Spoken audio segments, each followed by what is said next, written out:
ಚರ್ಮದ ಕಾಂತಿಗೆ ನಾವು ಹಲವಾರು ಸ್ನೋ ಉಜ್ಕೊಳ್ತೀವಿ, ಪೌಡ್ರ್ ಹಾಕ್ಕೊಳ್ತೀವಿ. ಏಕೆಂದರೆ ಸ್ವಲ್ಪ ವೈಟಾಗಿ ಕಾಣಿಸ್ಬೇಕು ಅಂತ.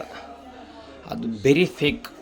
ಫೇಕ್ ಅಂದರೆ ನೀವು ಉಜ್ಕೊಳೋವಾಗ ಮಾತ್ರ ಸ್ವಲ್ಪ ಬೆಳ್ಳಗಿರ್ತೀರ. ಅದು ಬಿಟ್ಟು ನ್ಯಾಚುರಲಾಗಿ ಇರೋದಕ್ಕೆ ಸಾಧ್ಯ ಇಲ್ಲ. ನೀವು ನ್ಯಾಚುರಲಾಗಿ ಸ್ವಲ್ಪ ಇರಬೇಕಂದ್ರೆ ನೀವು ಒಂದು ತಿಂಗಳಿಗೆ ಕನಿಷ್ಠ ಅಂದರೆ ಕೂಡ ನೀವು ಇಲ್ಲಿ ಥರ ಕ್ಲಿಯರ್ ಶೇವ್ ಇರ್ತೈತಲ್ಲ, ಆ ಒಂದು ಸಂದರ್ಭಗಳಲ್ಲಿ ಒಂಥರ ಬಾದಾಮ್ ಆಯಿಲ್ ಬರ್ತೈತೆ.